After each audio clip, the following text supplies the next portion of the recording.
Bonjour à tous et à toutes, j'espère que vous allez bien.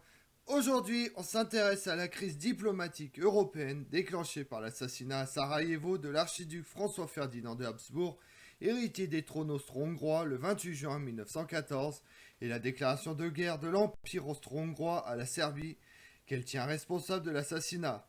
L'enchaînement des événements constitue la cause immédiate du déclenchement de la Première Guerre mondiale. Vous voulez en savoir plus sur la crise de l'Autriche et de la Serbie? Venez avec moi. Lorsque le 4 août 1914, l'Europe est entrée dans la guerre, les adversaires ont été ceux-là même qui dictaient depuis 10 ans déjà le cours des relations internationales. Il est donc impossible d'isoler et de réduire la Première Guerre mondiale au simple attentat de 1914 à Sarajevo. Les litiges marocains de 1909 et 1911 avaient opposé la France et l'Empire allemand. Les litiges balkaniques de 1909, 1912, 1913 avaient éveillé l'antagonisme austro-russe. 4 fois, la menace d'une guerre générale était apparue. La course aux armements s'était développée depuis 1907 entre les marines de guerre allemandes et anglaises depuis 1912, entre les armées de l'Allemagne, de la France et de la Russie. Les systèmes d'alliance avaient été renforcés. L'impérialisme colonial avait opposé dans la majeure partie du monde les efforts d'expansion des puissances européennes. La rivalité des intérêts économiques contribue à accroître les antagonismes et à exaspérer les jalousies de peuple à peuple. Ces menaces réitérées avaient eu de profondes résonances dans la psychologie collective. Les nationalismes s'étaient affirmés avec une vigueur nouvelle.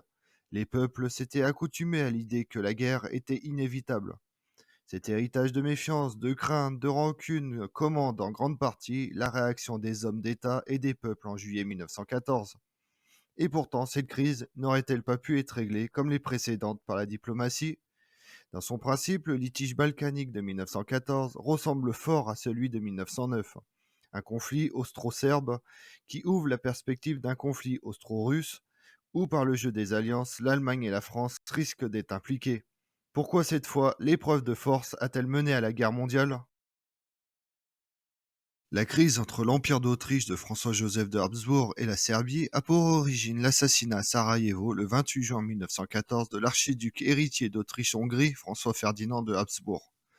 Les auteurs du crime sont des Bosniaques, sujets autrichiens depuis que la Bosnie a été annexée en octobre 1908 par l'Empire des Habsbourg, mais serbes par la langue et le sentiment national. Ce meurtre est donc un épisode tragique de la lutte engagée entre le nationalisme des Slaves du Sud et la monarchie austro-hongroise. Le gouvernement de Vienne ne possède pas la preuve d'une complicité directe des milieux officiels serbes dans la préparation de l'attentat. D'ailleurs, cette complicité directe ne sera pas établie par la suite, mais il considère que la responsabilité indirecte du gouvernement de Belgrade est engagée, car les meurtriers sont venus de Belgrade et leurs armes portent la marque des arsenaux serbes.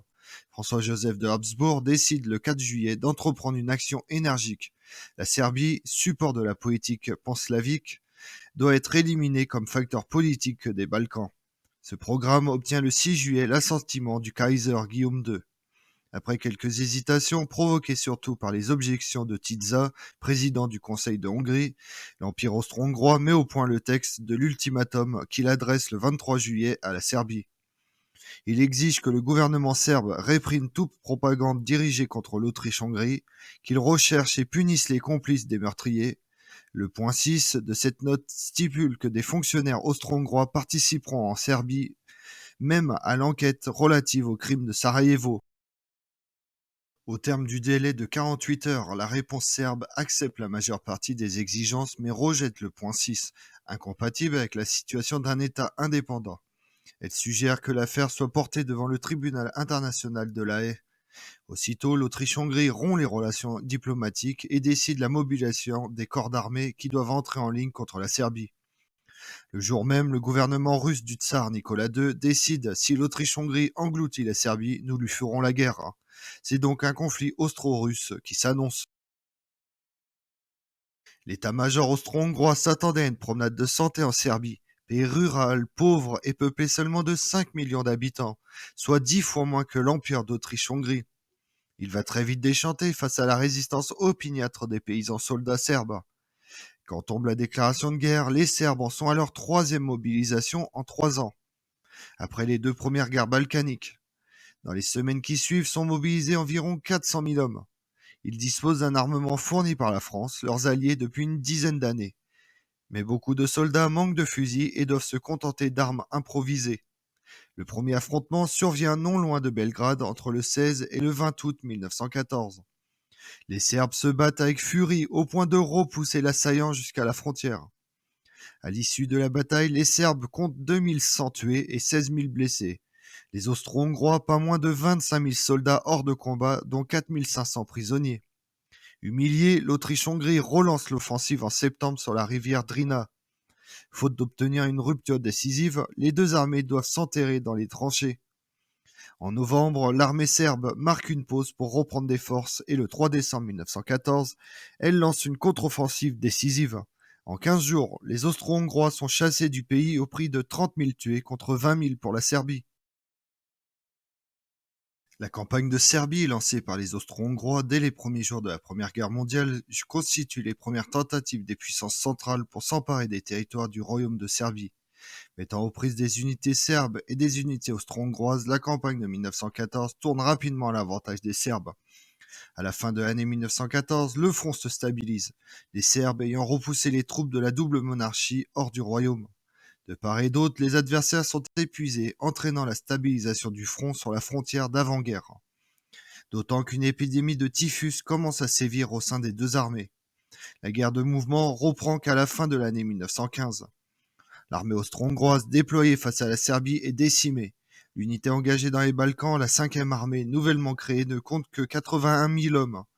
Après les défaites de la fin de l'année, alors que les effectifs déployés face à la Serbie et au Monténégro avoisinaient les 400 000, répartis en deux armées de force équivalentes. Avant les opérations décimées, ces unités sont réorganisées pour tenir compte de l'ampleur des pertes. À partir du 26 décembre 1914, l'armée est placée sous le commandement de l'archiduc Eugène d'Autriche et se voit renforcée d'une division. Assumant les échecs en Serbie, le responsable du front du Sud-Est, Oskar Pioresc, présente sa démission obéissant à une requête formulée par l'empereur François-Joseph de Habsbourg. À la suite d'enquêtes ordonnées directement par ce dernier et confiées au nouveau chronoprince Charles d'Autriche.